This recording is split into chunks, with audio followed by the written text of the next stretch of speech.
We're all on our personal EDI journey. Some people are closer to their destination, some are just setting off, some are halfway through. And the journey is a learning curve. So I want to stress to everyone here at Nacro, we're here to support each other along that journey. And that journey should be supported by people who are caring, non-judgmental, and compassionate. And that is really, really important. I can't give justice to the issues and the problems, only our guest speakers. So I'm going to hand over straight away to Steph. Steph, do you want to kick off? Thank you so much, Justin. Firstly, can I thank you for the invitation to talk to you today. It's an absolute pleasure to be with you. I was born in 1952 and our home had no bathroom or indoor toilet and just a kitchen sink to wash in. In the winter, my sister and I would scratch our names in the frost on the inside of our bedroom window. I remember going to school in fear, mainly of the teachers. I remember the racism in our streets, shops and politics. And I remember that I felt out of place and somehow wrong. My father was a land worker, my mother a part-time cleaner for the local gentry, and without question, we were very poor. One of my first memories, probably at the age of 4 or 5, was asking my mum for a dancing skirt. And she very kindly obliged with one of my sister's old skirts. It was a typical 50s skirt, yellow in colour with blue and white flowers.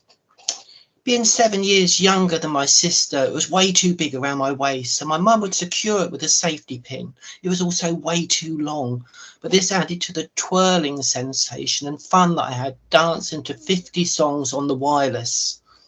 For those young ones here, they were later called radios. By the age of 7, my dad had built an extension to our home and we now had a bathroom and I no longer had to share a bedroom. My sister got promoted to the newly built bedroom and I finally got my own room. This was really convenient because that room had very loose and broken floorboards, meaning I had a hiding place for all the clothes that I'd started stealing from my sister. At night, I would remove the clothes from under the floorboards, trying them on and fantasizing that I would grow into a beautiful young woman. At the age of 10, I remember being carried from the netball court by my school's headmistress after accidentally being kneed in the stomach. I wanted to play netball, of course, but I was expected to play football. I was no good at it. It's fair to say I was always the boy picked last for games in the playground.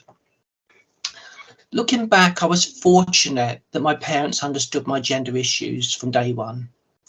Most parents in the 1950s and 60s would have certainly tried conversion therapy.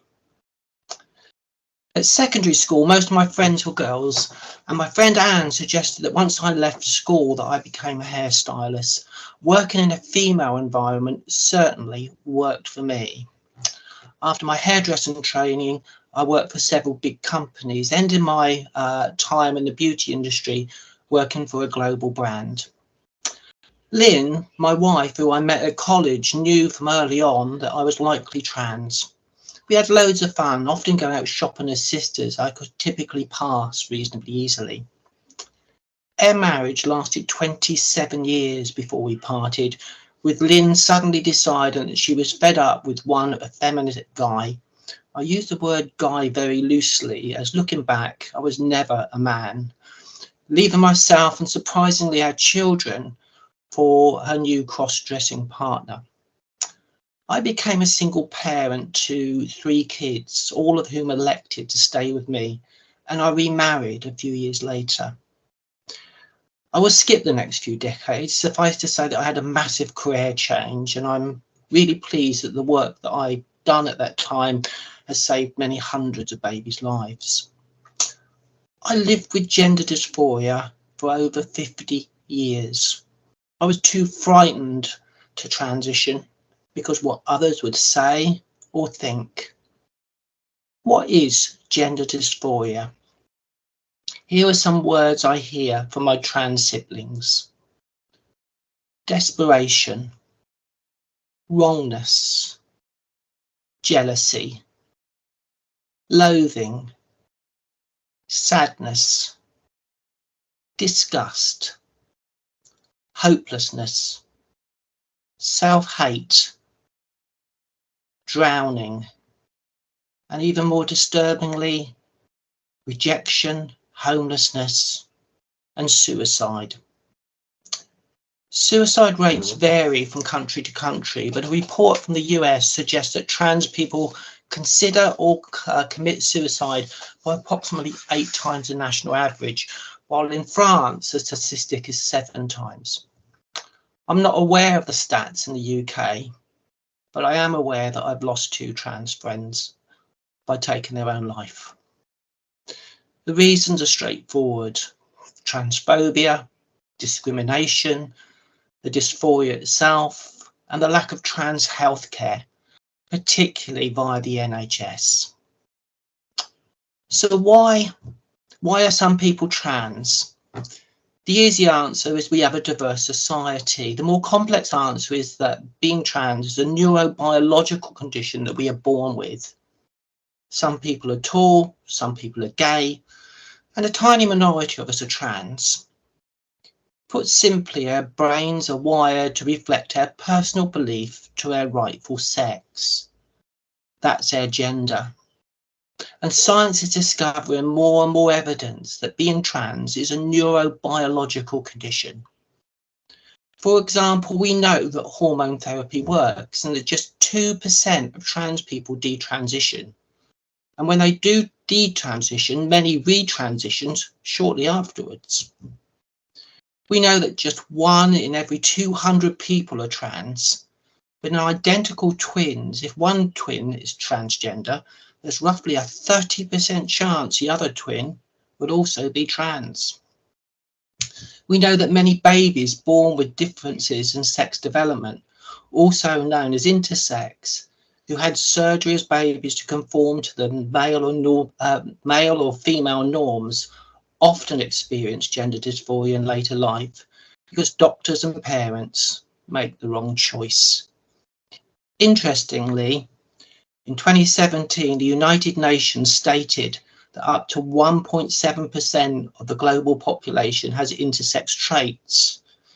And also interestingly, today is a global day to call out the awareness of intersex people.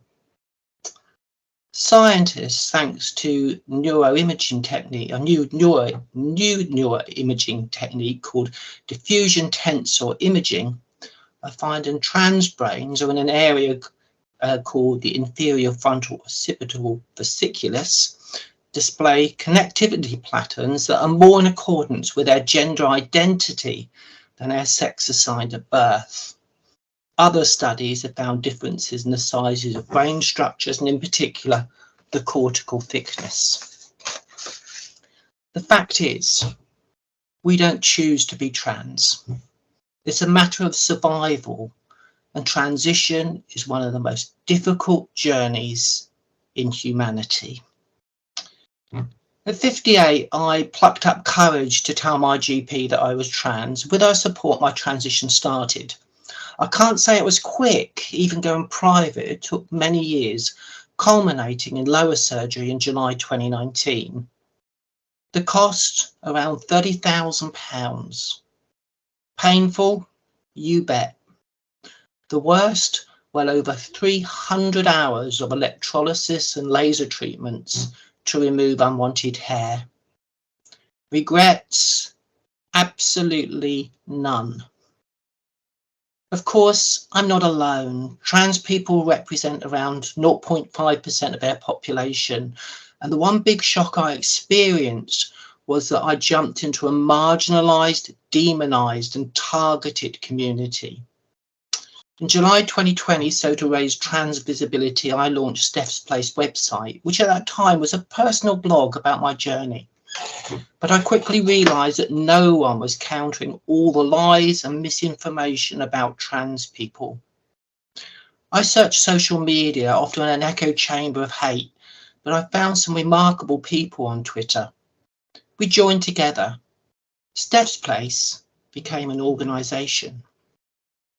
In under a year, we gave substantial evidence to United Nations that the UK's Equality and Human Rights Commission was corrupt because the government had placed their people on the board to support its agenda of a culture war. In spring of 2022, I received the wonderful news that someone had nominated Steps Place for a National Diversity Award. We were shortlisted and then we won LGBT Organisation of the Year Award. Our work with the help of our award has catapulted us to be a mainstream trans advocacy organisation. We rebranded as translucent.org.uk in November of last year. Culture wars are powerful base building vehicles for political organising, fundraising and media saturation used by the far right to create hate, division and diversion. Culture wars purposely mark some groups of people and communities as polluting, degenerate and disposable. One of the US states the far right has captured is Texas, where over the last 2 decades the right to women's bodily autonomy has slowly been eradicated, well before the loss of Roe v. Wade. But it doesn't stop there. On Friday, the 1st of September 2023, The Guardian in the US reported this. Today, the Republican-controlled legislature in Texas will dump an avalanche of virulent new laws on the state's 30 million residents, cementing its reputation as a hotbed of far-right turmoil that is sweeping America. They include measures attacking the rights and health care of transgender Texans, undermining the autonomy of progressive cities such as Houston, extending the state's prohibition of abortion, pushing back on efforts to combat rising heat amid the climate crisis. Incredibly, these people are even climate crisis deniers. In Texas, on the 1st of September, they put an extra tax on electric cars. This far-right movement instigating a culture war is so powerful that just one of its many collaborators has an annual budget of around $100 million. And don't think they're just working in the US, they are not. One of the far-right organisations has offices yards from Downing Street. And this far-right movement has a fixed agenda that are removing human rights from trans people, gay people, and women's rights to bodily autonomy. In the UK, these right-wing hate groups have a significant impact on our media. In 2012, there were just 60 negatives in the mainstream press about trans people. By 2022, that number had increased to over 7,000. Almost all printed in right-wing newspapers. And these articles create hate. It can be no surprise that trans hate crime increased by 56% in the year 21-22. They bombard the public with negative stories about trans people, specifically trans women. Stories often originating from other countries which are distorted and twisted beyond recognition, often cloaking transphobia under the disguise of fairness, criminality, or women's sex-based rights. And because we don't have a effective press regulator, they can say what they want and no one can do anything about it. I want to be clear. Trans women and women are not at war. We suffer patriarchy, oppression, healthcare issues and male violence much the same. But that's not how the right-wing press frames it. So what can you do? Well, firstly, just be aware of what's actually going on. Spread the message, because I can guarantee the media won't. Culture wars have victims. And just now, trans people are that victim. In your workplace, please be kind to us. Show your pronouns because they show you're an ally to the LGBT+ cause. and that you stand with the trans community in our fight. Secondly, for those of you who have watched The Handmaid's Tale, I'm sorry to say that the message in that story is real. And finally, when someone comes out to you, either in your workplace, family, or social circle, as being gay, non-binary, or trans, don't say you are brave. Say, you know who you are. You were my friend yesterday, you're my friend today, and you will be my friend tomorrow. Thank you so much.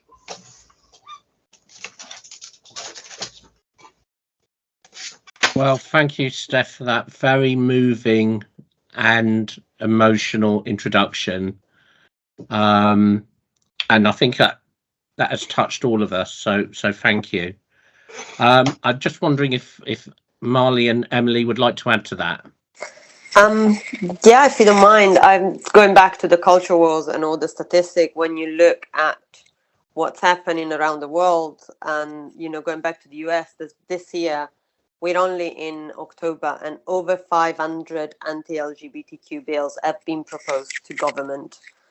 If you look at Florida, has been named by Canada as a state to not travel to for LGBTQ people. When you look at the UK, which used to be number one in the ILGA list, which is a list that looks at LGBTQ rights and legislation, we have gone from number 1 to number 17 in just 8 years. According to Just Like Us charity, a survey has now shown that 9 in 10 young trans are thinking about suicide. 9 in 10. That is an outstanding number. And hate crimes against LGBTQ people have risen up to 348%. This is when we talk about what culture wars does to our community. I think those are staggering numbers that we should really, think about. Yeah, and it's very disturbing to see this escalation in the UK.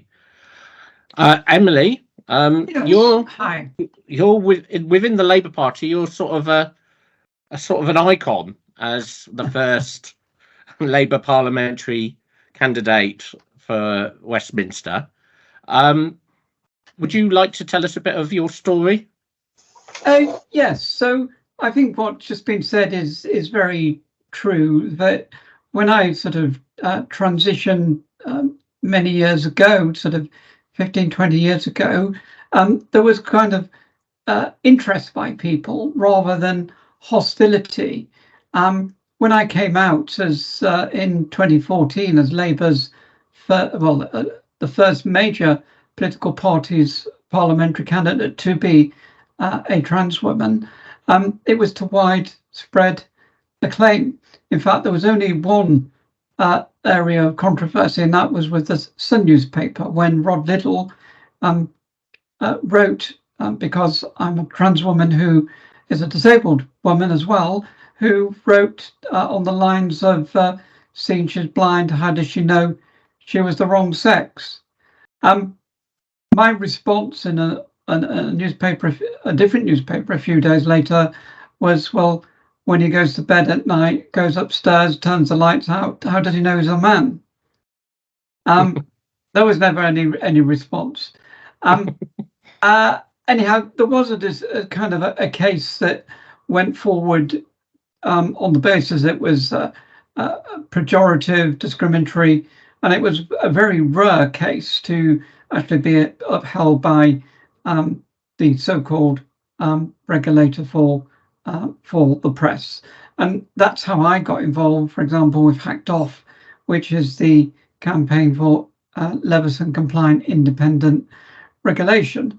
But I was able, as a parliamentary candidate, as well as kind of promoting the policies locally in the areas where I was standing for the Labour Party, but also did quite a lot of work around the country promoting equality, inclusion of trans people. But the mood has changed. as we've just heard, the culture wars have been raging over the last several years. And that decision of mine back in 2014 to come out publicly as the first trans woman for a major political party would be so much more difficult to do today. After me, another 3 or 4 trans women have subsequently stood for Parliament. We are politically unrepresented. There is only about a handful, I think about 4 trans women who are councillors in the country. I'm one of them. And we have no one in assemblies or Parliament or anywhere else. So very underrepresented, both politically, but also in public life. So unusually, for example, I'm a NHS governor, but you wouldn't typically have trans people fulfilling those kinds of roles as school governors or NHS governors, etc. One of the things I would say about transitioning, which, as I say, I did nearly 20 years ago, is although there is a huge impact on our own lives as individuals, and there certainly was in my case, there is also a huge impact on that person's family. So I lost my relationship with my parents and siblings and wider family. Instead, I concentrated on basically continuing my relationship with my own children. And we worked through it. It was very difficult. It was very challenging, particularly for them, as well as indeed for me emotionally. And we've come through that, and that's great. And I just lived my life with them. They're now adults, and I have grandchildren.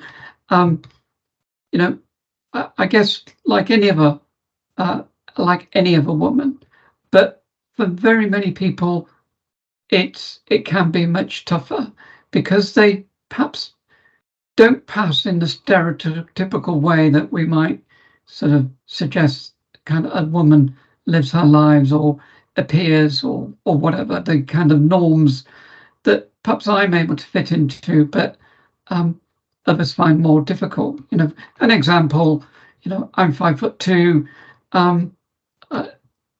I have long hair, all those kinds of things which fit in as stereotypes. But if you're, you know, over 6 foot and quite muscular, etc., but you identify as a woman, that can be much more difficult because you may stand out more in terms of, you know, people's common perceptions. So I think in terms of the workplace, and I'll round up now because I know people will have questions. I think, you know, I think what I would put back to people is, you know, how does trans and non-binary equality kind of fit with Nacro's values, and how does it fit in your equality policy? And, you know, in practical ways, particularly when people are transitioning, which is a challenging time, but also afterwards, how does the organisation, and I mean the organisation by the people within it and its structures, how does it basically enable people to feel valued? When I transitioned, I worked for a national regulator, the Disability Equality Commission, the Disability Rights Commission, and soon after the Equality Human Rights Commission. So they're the kind of organisations you might expect to be supportive. Although, when we see much of the negative dialogue of late in recent years, much of the traction in terms of pushback against trans equality have come from the Equality and Human Rights Commission. So, like coming out would be difficult today, actually working for that organisation would be even more difficult today than when I did. worked there as head of policy for health and local government. So that's just a few kind of snapshot kind of points to throw into the melting pot. And back to you, Justin. Thank you, Emily. And you would never think that actually, you know, we're making advances in so many ways, but when it comes to trans rights and equality, it seems that we're taking so many steps backwards. And that is just so frustrating. And, you know, we are trying really hard at Nacro to rectify that, because it's really important to us that everyone feels comfortable, that they can thrive, and that they can be themselves. Jed, I see you've got a question. Yes, I have.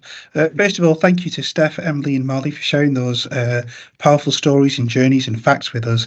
And I mean, one of the things I want to touch on there is what Steph said, that this was happening in the 1950s and 60s, in the fact that there were struggles still going on, but yet we're still in 2023 and we're still experiencing and seeing the struggle is still happening. So my question really is, are there any signs that things are changing for the positive?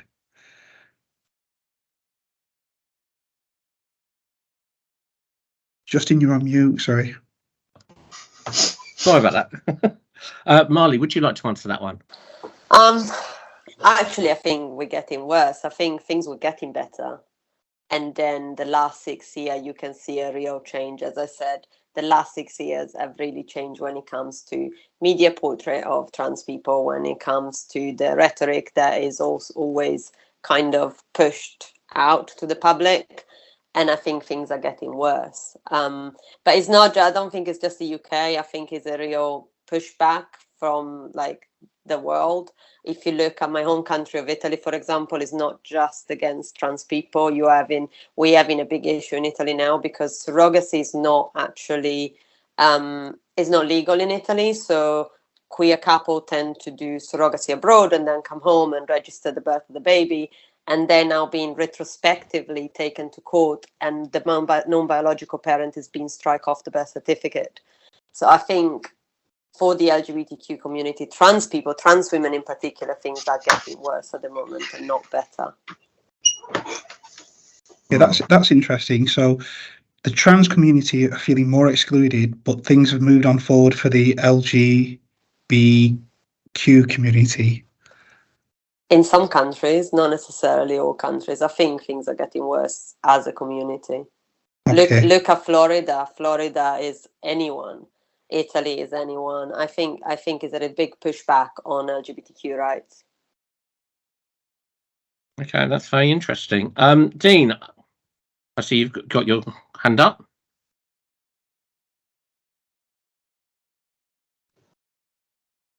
Sorry, Dean, we can't hear you.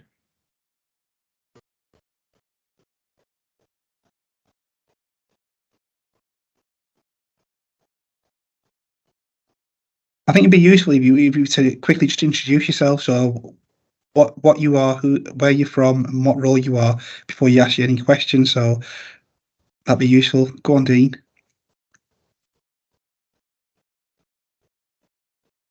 Still can't hear you, Dean. I think we're going to come back to Dean while you try and get your sound sorted out. Amanda. Hi, everybody. Amanda Dickens. My pronouns are she and her. I don't actually work for Nacro. I'm one of the trustees of Nacro. And for those who don't know who they are, we are the people that have oversight of the executive leaders at Nacro. I have experience, very close family experience of somebody who is transgender in the family, and also I am an employer of transgender people. So bringing this back to supporting transgender people in the workplace.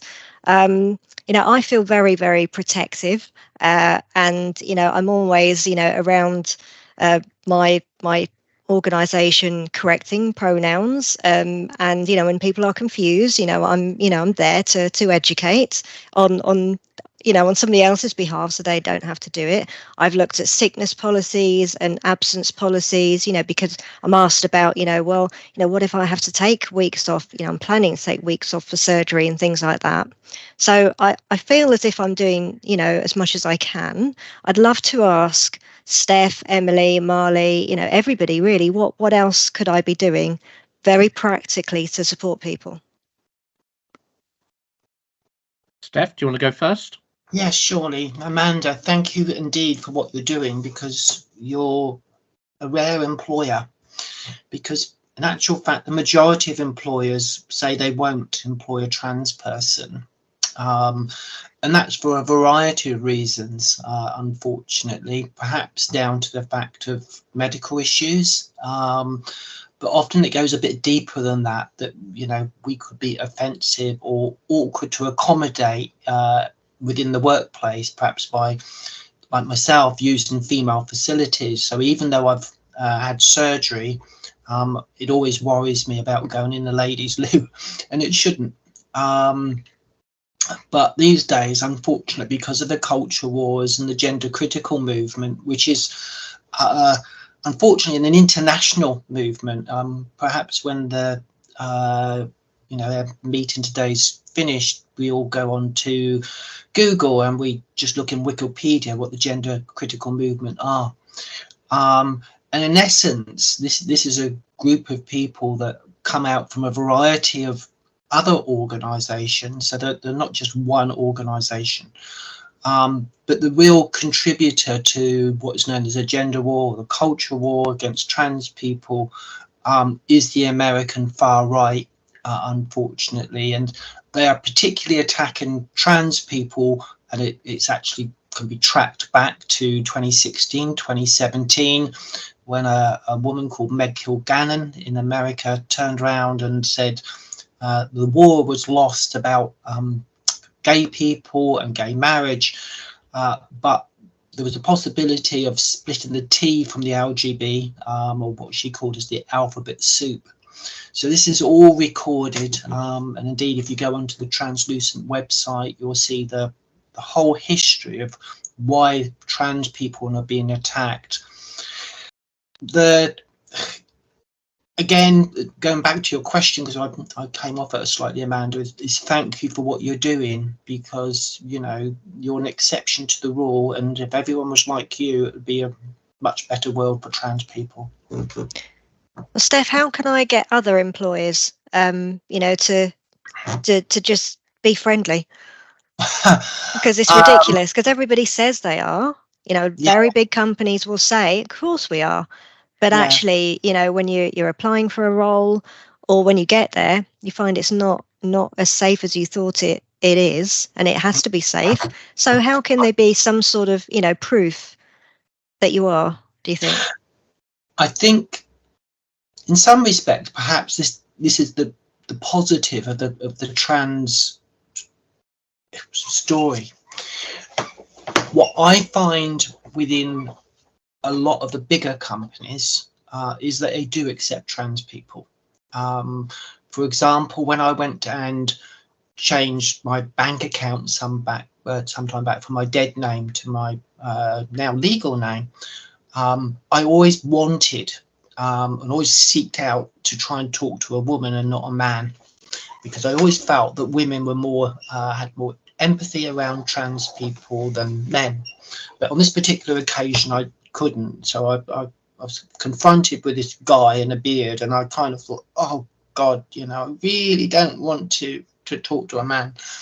And incredibly, he was really good, because he turned around and said, so what? We've got trans people that I've worked in the Lloyd Banks call centre, and there was trans people there. So I think there are within society, and there is some hope.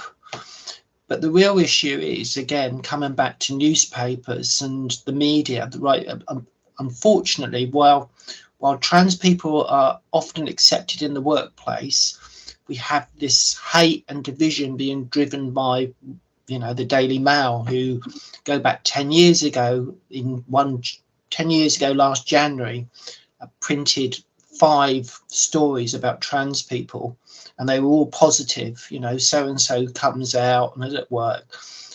Whereas last January they did 115 articles, and they were all negative. It was around trans people in sport, or trans person who was a criminal, or whatever. So there is an organisation called Trans in the City.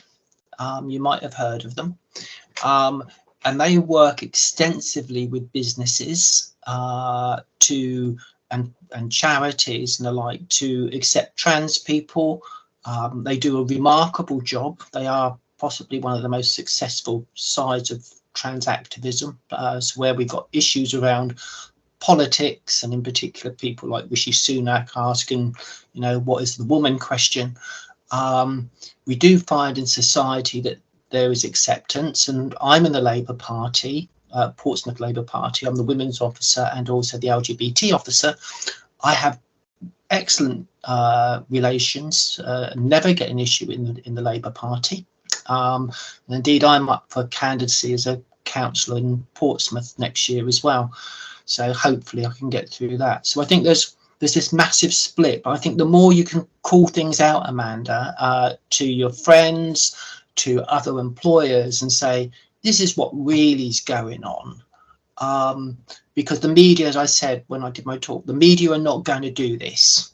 They're under instruction, and they belong to the right wing. And unfortunately, you know, we can't change that, but we can do grassroots change. And thank you for being part of it. This is Emily. I would say 2 further things. One is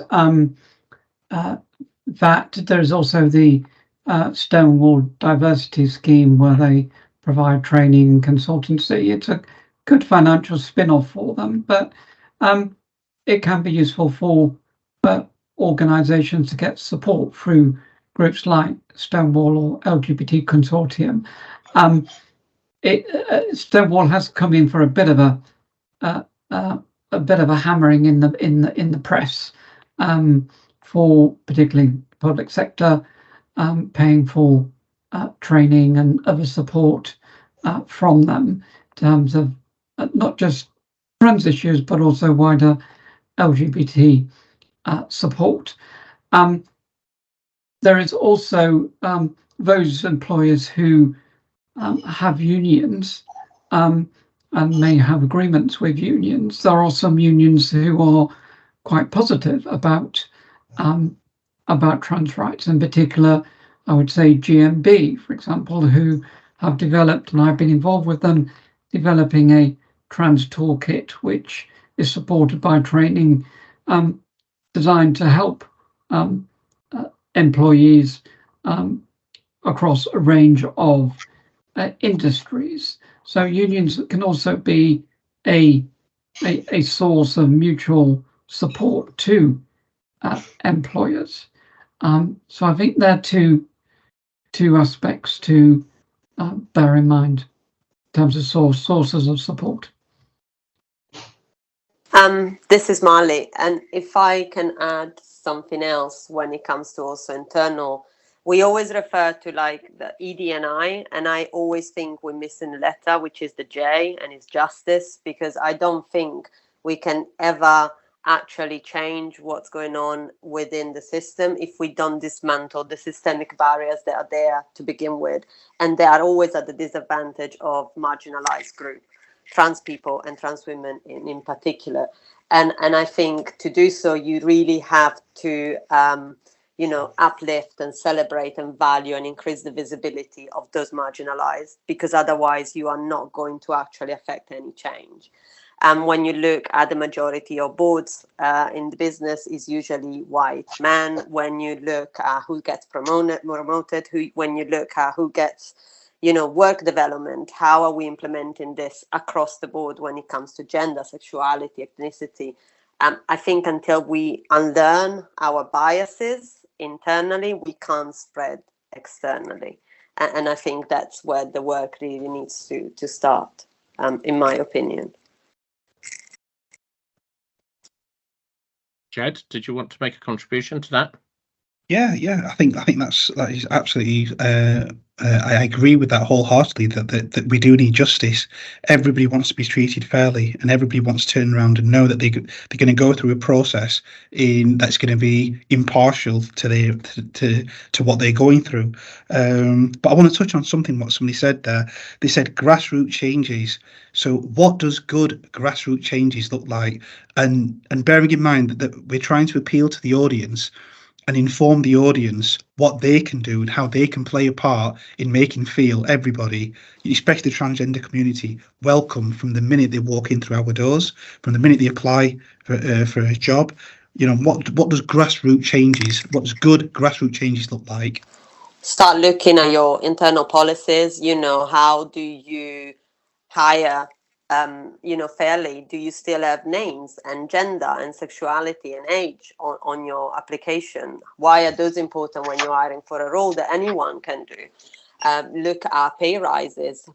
How do you apply those across the board? Who's getting promoted most of the time? Look at your history. Start setting a checklist of things that you need to look into and refresh it and relook at it. Is this working? Is not working? How can we change it?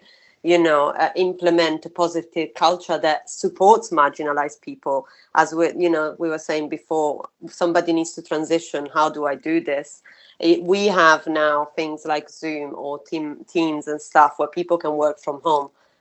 Give the possibility of people, you don't have to show your camera because maybe your gender presentation at home is different from your gender presentation at work. Why would I bring that discomfort into your own house? There are a lot of things that I think that can be implemented within a company that can really help. Oh, actually, I want to work here. Virgin did a fantastic campaign, for example, that I consulted on about their changing in uniforms. That are now anyone can wear what kind of pieces of uniform they want, the makeup that they like, regardless of their gender. And to do their campaign, they consulted with trans people. They put trans people in the campaign. They put non-binary people in the campaign. They did the work, not just we're going to do this, and we decided without consulting anyone in the community. I think it's really, those kind of changes that will make a difference. Yeah, I hear. And sorry, go on, Jed. No, I hear you, Molly. I do. And again, just thinking about, because we're recording this conversation, for those individuals who are perhaps watching this and thinking that maybe we don't understand the trans movement, maybe we don't get it. And what about to those people who are concerned about sharing toilets? You don't have to understand me to respect me. My gender is my gender, and you don't have to understand how I know that that's my gender and what my journey is to respect my identity. I think is as simple as that. You can then do the work and understand where I come from, because I think there is also an imposition on the trans community to constantly explain ourselves to the public. And we shouldn't be doing all the work. It's traumatic. It rehashes a lot of trauma in our past. So you can then do the work to try and understand me. But I don't need your understanding. I need your respect. And I think that's the difference. Yeah. Correct me if I'm wrong, other, No, Steph and Emily, please. Everybody deserves respect. I am all for that. I am 100% with that. But then again, it's that flip side of ensuring that the other person doesn't feel disrespected or doesn't feel as scared. Because again, everybody has the same right to share the same level of space. So again, to those people that say that they are concerned about sharing toilets, what can we say to them? That we all share a toilet on a plane and on a train and in a house, and everything is fine. And I think it's a moot point. If everyone respects everyone, then there's nothing to be scared of. So the key thing is that the key takeaway is respect. Is that what you're saying? This is Emily. I would say, yes, respect is key, but people's fears or their assumptions that, for example, women's rights are in conflict with, say, trans rights, I don't believe is true. This is where we have the storm, the culture war, where misinformation is fueling hate or anxiety from all sorts of groups. The key thing is, for example, organisations and who have got, public toilets or access through as employers to toilets, is what is the evidence that poses a risk to non-trans women? And there is no evidence that we would present a systemic problem for women. Many of us, will go to the ladies' toilet and nobody will be any the wiser about our identity. It's a practical thing for people to do. There is a kind of an obsession with toilets, not just in this field, but in other fields. I know that as a disabled person, for example, that it's a very big issue, and who uses what toilet, etc. There are ways in which employers can, of course, address some of these issues, if both in terms of awareness raising and training, but also having more provision, for example, for gender neutral toilets. And we're seeing increasingly more younger people identifying as non-binary, for example, so they may not be comfortable in either female or male toilets. So where possible, if it is feasible to have non-gender toilets, then that I think is potentially the way forward. But I think it's just a fear, an issue around misinformation that finds us in a difficult place. And so trans people like ourselves and employers and service providers, etc., kind of need to work through that in a constructive way so that everyone feels supported and we can kind of start erasing that fear rather than erasing the rights of trans women. Thank you, Emily. Do you want to add to that, Steph? Yeah, I would, please, if I may. Everyone suddenly perhaps believing that trans people were new. We're not. We can go back 150 odd years when there was a trans man surgeon who did, I think, the first cesarean operation. Marley probably knows more about this than me. We can go back 70 years when a guy called Robert Cowell, who was a Spitfire pilot in the war and a racing car driver, had the first surgery, gender affirming surgery. So we're going back 70 years. We can go back into the 1960s when April Ashley was appearing in Vogue magazine. Did they not go to the loo? So we're suddenly finding that there's this issue. No, there's not an issue. I suspect the men there in your group have gone to the toilet with trans men and you have never known, because you've got to remember that as I say, we're 1 in every 200 people, so it's odds on that you've been encountering trans people all your life, and you've gotten absolutely fine. But now suddenly there's a problem, and there isn't a problem. We hear about trans people in sport.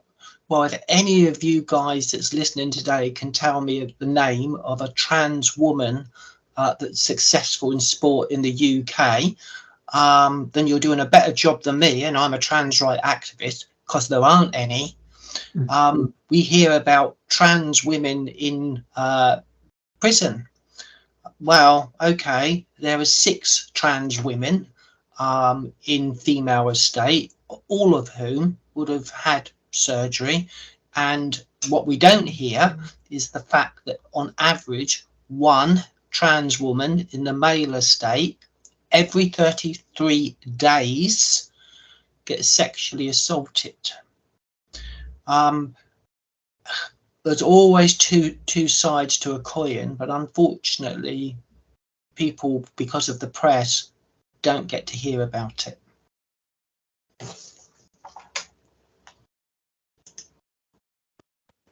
I'm just going to interlude at this point. I know some people might have to leave at 4 o'clock because they've got meetings and stuff. So please feel free.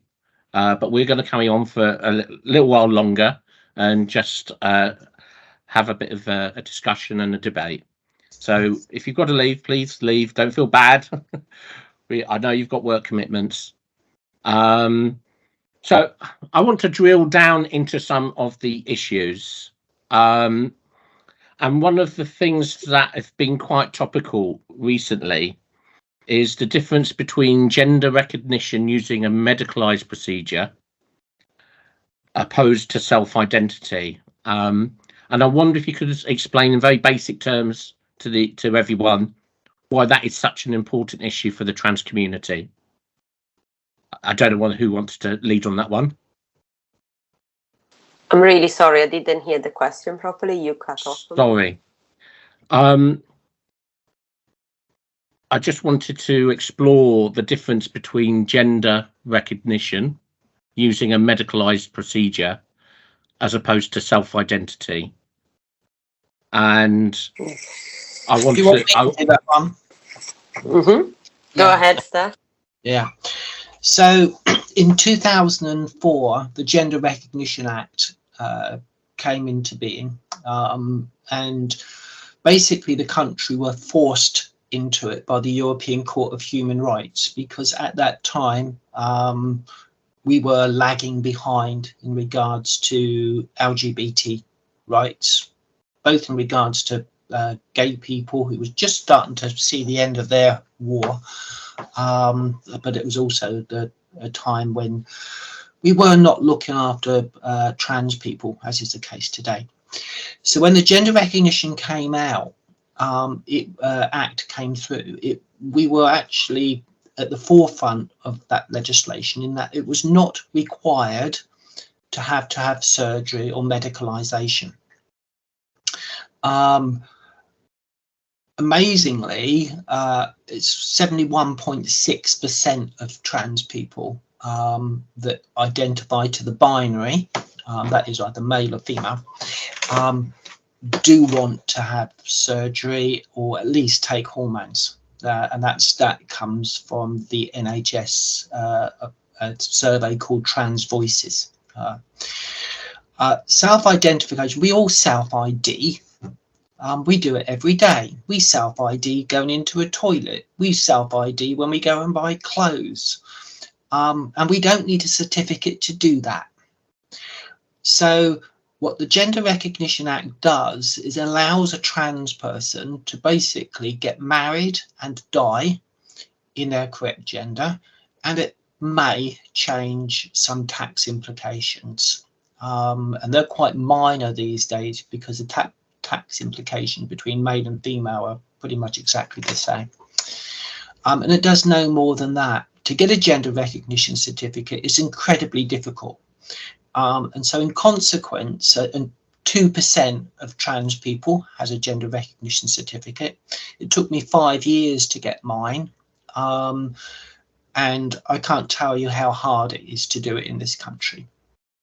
In Scotland, they decided to come out, the Scottish government, which are not so nasty as the current government we've got in Westminster, decided to come out with the Gender Recognition Reform Bill, which was around self-identification.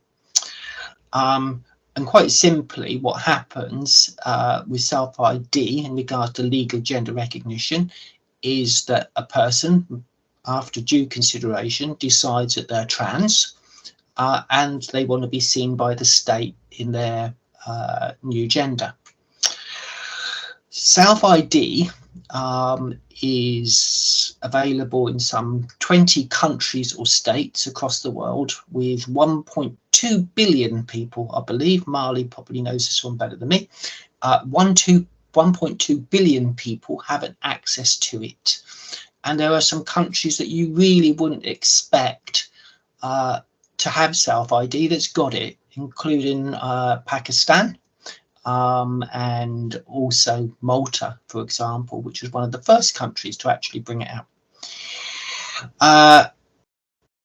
Self-ID is basically the utopia for trans dreams, in that we don't have to go through not just a medical process, which we don't in this country, but all the paperwork, which is incredibly difficult. And I mean, I could tell you my story on how I had such a nightmare in getting a gender recognition certificate, but you'd be here for the next hour, because I can simply say it's incredibly difficult. So just to recap that, just 2% of the trans community got a gender recognition certificate. That's 1 in every 10,000 people. And the whole act needs scrapping and reforming. But as it looks at this moment in time, the Conservatives want to make it, or sorry, the right wing want to make it even harder, not easier. Marley, do you want to add on to that one? Sure. Yeah, I mean, people like me, for example, I identify as trans non-binary. I did undergo top surgery, but I am not on hormones and I don't intend to go into it. And when it comes to self-ID, I have no option because I am a dual citizen. So I hold 2 passports, an Italian and a British. I can't even legally change my name because whilst I could do it by deed-poll in this country, I can't do it in Italy because Italy does not allow me unless I go to court and do a really long 2 to 3 years process with solicitors and loads of money and things. So because my 2 passports have to match, I can't even legally change my name. So my passport and the name that I chose for myself do not match. Which it's always a lot of gender dysphoria and issues when I book a hotel room and I put my name and then I put my credit card and it's like, oh, could you please confirm why the credit card name doesn't match the guest is a you, and you have to explain everything every time, and it becomes really daunting. And so I think, yeah, it's a nightmare. And I think when you have countries like New Zealand, India, Pakistan, Canada, so many countries, Spain now and Finland follow, self-gender, where you can self-identify, it would make life for people like me so much easier. But yeah. And do I understand rightly that actually, 2/3 of trans people do not want to undergo the actual transgender operation, that I don't know if they don't want to. I think there is an element of also cost, time. NHS, it's really long waiting list. If you have to go private, the costs are really high, so not everyone can afford it. So I don't know if it's always a question of not wanting or not being able to access it. So yeah. Can I jump in on that one, Justin? So the Trans Voices survey, which I mentioned earlier on, 71.6% of the trans community that identify to the binary do want medical, or they want hormones. I went on hormones many years ago, and I have to say it was wonderful. Around 40% at that time, people say, well, we also want to have surgery. But once you go onto hormones, it does change your brain slightly. And then suddenly you do feel that you want to have surgery. So I would say that probably you're looking at close to 60% of the trans community do eventually decide to go for surgery or want it. The difficulty is getting it. The wait is incredibly long. You probably heard or realised the story recently of Alice Littman, the trans lady, unfortunately, who committed suicide because the waits for NHS healthcare was just so long, she couldn't handle it. And at the coroner's court in Brighton a couple of weeks ago, it was revealed that the wait at that particular gender identity clinic was 20 years, 20 years. And that's for first appointment. So you just don't walk in and get your first appointment and get your hormones and go on to surgery. You are looking at several years with that gender identity clinic before you get probably gets perhaps hormones in 18 months, 2 years, something like that. But surgery, you would certainly be looking at another probably 5, 6, 7 years. It would depend on where you are in the country. But waits in some gender identity clinics, which is where your NHS doctor sends you, can indeed be over 20 years. So this is one of the issues that, unfortunately, people have real difficulty. If we turned around to Jed tomorrow and said, Jed, you've got to go to work tomorrow wearing a dress. For the first day, Jed might think, well, this isn't fun. I can handle this. You try doing it every day. Then suddenly it becomes a really big bind. And that's really what trans people have to put up with day in and day out. It's difficult. Emily, can you follow on from there for me? Because I'm sure you've got things to say too. Yeah. I'm going to, in terms of personally, and there's what we've just heard, it is absolutely common amongst trans people going through the process. It is very challenging. It's very medicalized, and people find it very, very, very difficult. Personally, when I went through the process 20 years ago and surgery and gender recognition certificate, it was reasonably straightforward for me personally, but for many people that isn't the case because of so many other disadvantages, systemic disadvantages that they face in terms of pressures from family, pressures from employers, or not able to get work, or typically for many people to in terms of access to housing and other support. So that can be a real maelstrom for a lot of people.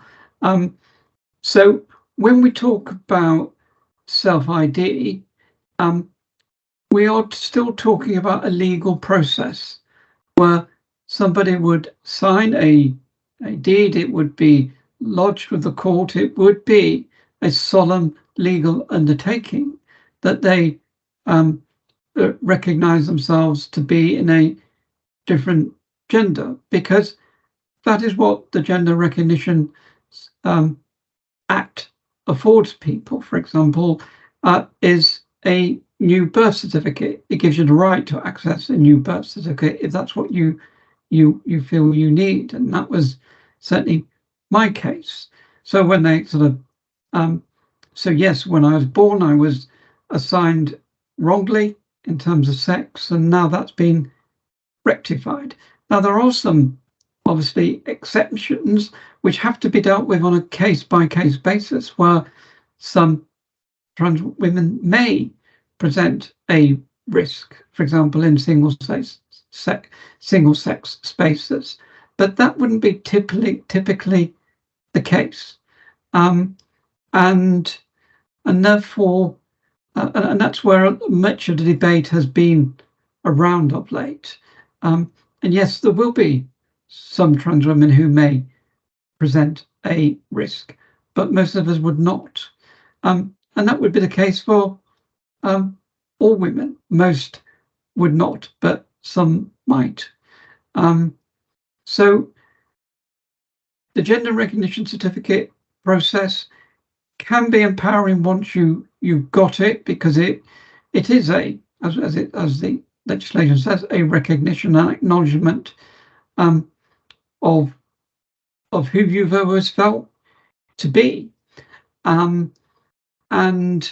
so, but because it is so difficult and we want to streamline it, so it can meet the needs of a wider group of people, because the pace that people go through transition can differ because of their access to finance, the pressures on families, the other social and economic issues that they may be encountering.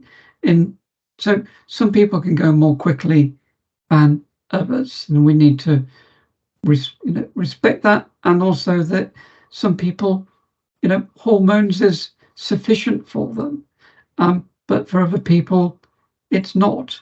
So I think it's only about, Steph will probably update us on the figures, but I think it's only still around about 5,000 people in the country who have ever had a gender recognition certificate, and I think that figure has been pretty stubborn around that. We haven't seen any major sort of changes in those figures for some considerable time. Thank you, Emily. Tom. Thanks, Justin, and thank you, Jai. I just want to say thank you to Marley, Emily, and Steph for sharing your experience and knowledge with us. This has been really helpful. And yeah, we touched on earlier the amount of progress that's been made around issues like gay rights, and we rightly talk about gay rights now as being a human rights issue, which of course it always was. But it seems, often when we talk about, or the conversation around trans rights now, rather than being an issue of basic human rights, which it ought to be, it's instead being framed as a political issue. And I think for those of us trying to improve things within organizations like Nacro, and I'm not suggesting necessarily that Nacro's leadership has that attitude, but it can be, there is a worry, I think, that there's a hesitancy to address the issue and improve things in this area, because organizations don't want to be seen to take sides on this issue, which of course is absurd, because we're talking about people's basic dignity and rights here. So I suppose my question is, what can we do to overcome that kind of hesitance and resistance to addressing that? I think speaking up is the first thing, but not necessarily go to parliament or something. It's just speaking up even in the little thing. If you hear someone making a joke, if you hear someone using wrong pronouns, if you hear someone using the wrong name, or laughing at someone or saying something wrong, speak up, because then people know where you stand, and ask your organization to speak up with parliament, or implementing and following guidelines, or helping charities, LGBT trans charities. They need so much help. They always the one that get the least amount of help, and always the one that get the most abuse. I think the start with this, and change will follow, because if we all speak up, eventually people will have to listen, but often it's left to us to ask people to use the right pronouns, the right names, the right words. So I think start with that. Don't just let things slide. I'd agree with Marley, and I think showing pronouns in particular on not just on Zoom or Teams calls, but on the letters that you write, suddenly says to a trans person in particular, I support you, without going out and waving a flag, wearing LGBT lanyards. I was at the Equality and Human Rights Commission only on Monday, And although unfortunately you have a board that's, corrupt, basically, there are people working there that are LGBTQ friendly. And I'm in a feminist organisation and got an email today from their CEO, and wonderfully it showed she, her on a email. So I think by showing pronouns is really, really great, because that's showing that we're standing up against hate, which is basically what it is. There is organisations out there for various means, whether it's political or religious, or indeed just to be damn right awkward and not to include trans people, that have all merged together. Again, if you go back into the Translucent website and see the splitting of the T from the LGB, you will see that we are fighting numerous organisations out there from various political spheres and within society. It can be religious, it can be conservative, far right, but if you can just come out, show your pronouns and stand up for trans people, as Marley suggested, I think that's brilliant. And thank you for your question, Tom. It's a great question. Jed? Yeah, just following on from what's just been said there. So I'm noticing that some of us haven't got pronouns on. So does that mean that if we don't share our pronouns, does that mean that we are not an ally? No, but what I would say is that it would show to me that that we've definitely got an ally. And I can give you another example of this. So not so long ago at the Conservative conference, you may have heard Steve Barclay turn around and say, oh, we're going to make certain that when people are put in hospital wards, they go in by their biological sex. So this would potentially mean that a trans man who would look probably just like you, Jed, could end up in the female hospital ward, which is crazy, and me, I would end up with men. Well, as it happened, I'd already done 102 Freedom of Information requests to ascertain if there's a problem in hospitals, and no, of course there's not. There's not been one complaint. I covered a period of 2 years, 3 months with 102 Freedom of Information requests. The information again is on the website. You can see the replies to my FOIs, and there were no complaints about trans women in hospital wards.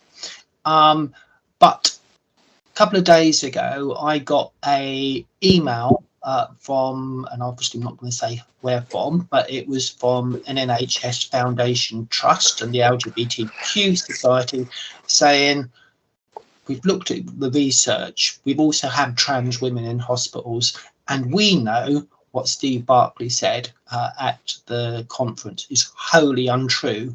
So we're actually increasing our output to help trans people, and we're going to be distributing more LGBTQ lanyards, and we're going to be showing our pronouns. And I thought, thank you.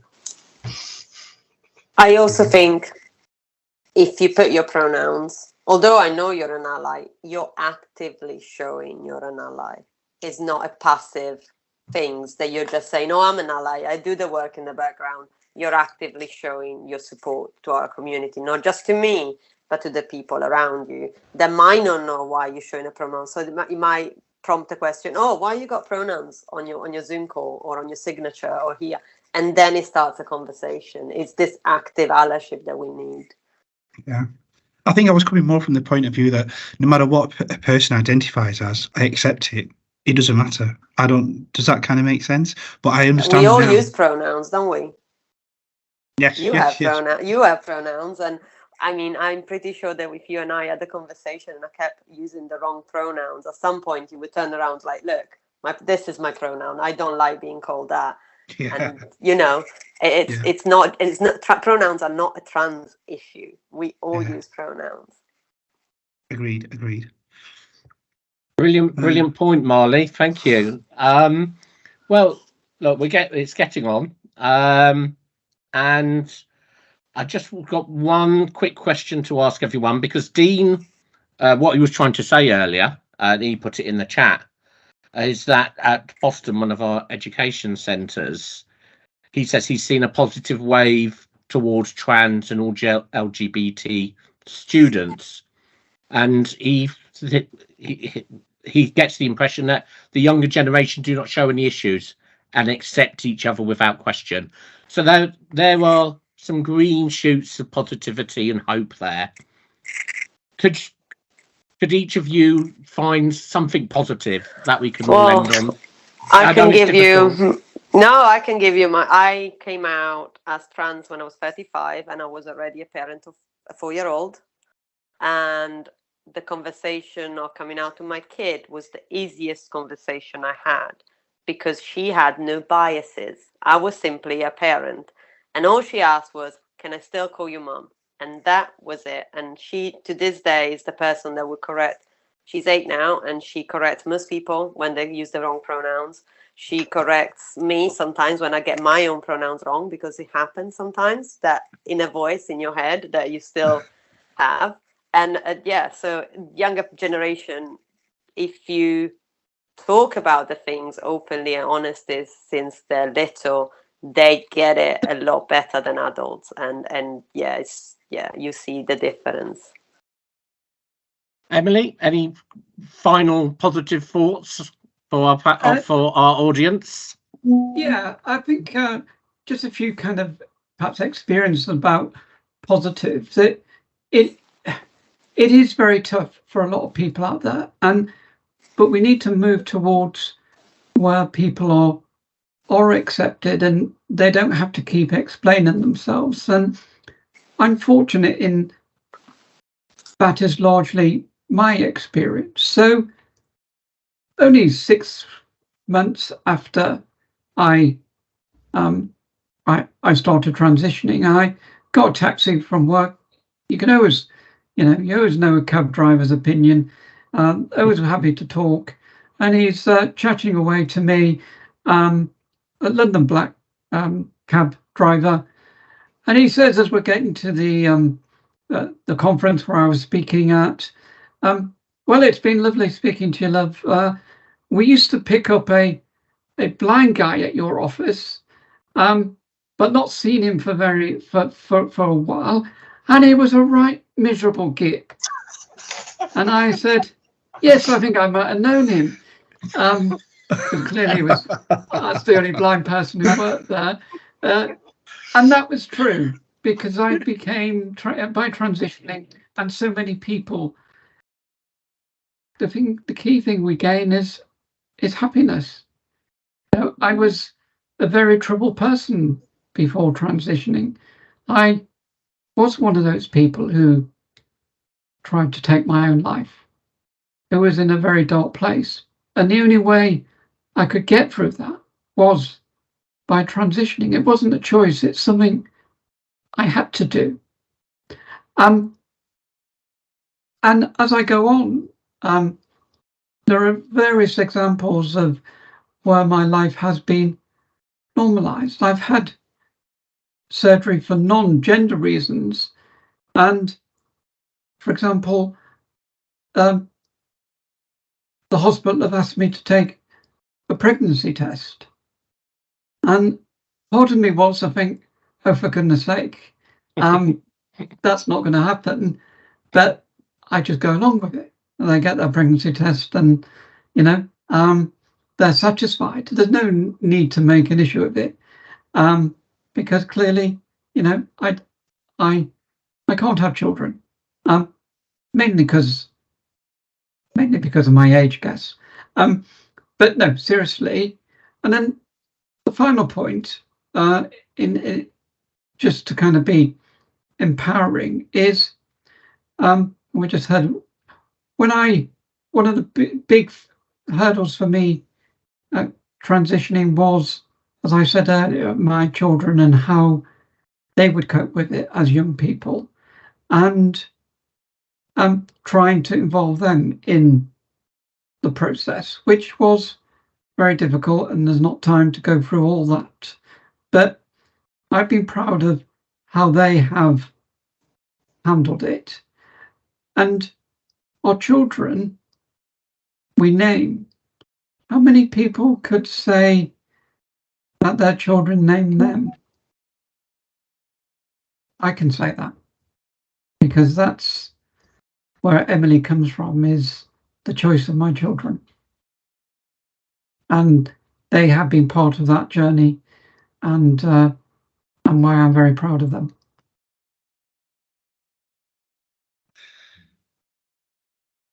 Justin, you're on mute, sorry. Thank you, Emily. It's very touching. Steph. Yeah, thanks, Justin.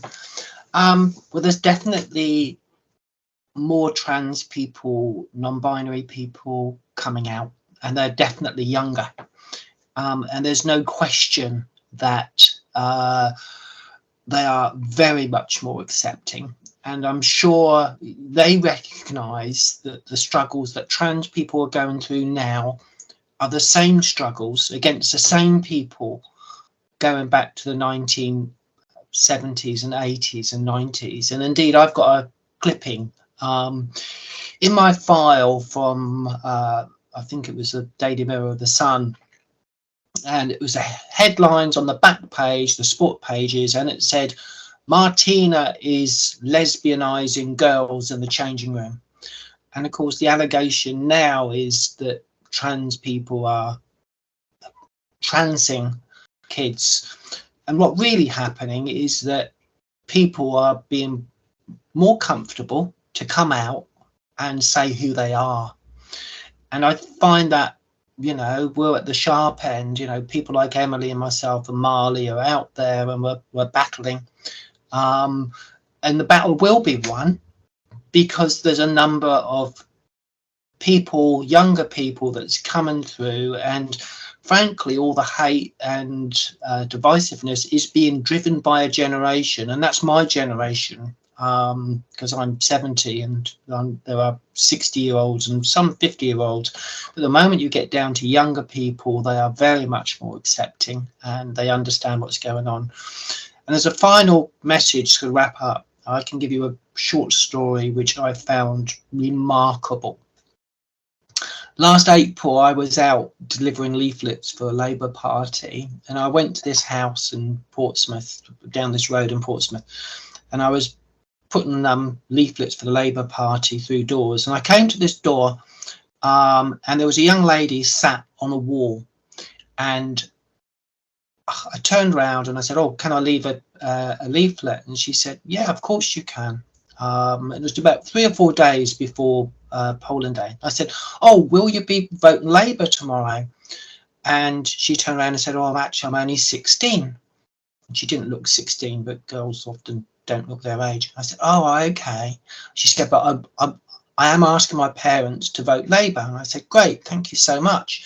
And I said, interestingly, for you as a teenager, what's your most important thing? What would you like a government to do? She turned around and said, ban conversion therapy. I was gobsmacked that there you had a 16-year-old young lady who was out, not saying about the cost of living crisis or all the other issues we've got in society, and God knows we've got so many of them at this moment in time that you could write a book. She was talking about conversion therapy. And then she went on and told me the story of one of her trans friends and how the parents had made her life difficult. And I thought, wow, this is incredible. And so that really filled me with hope, and I hope it fills everyone else with hope as well.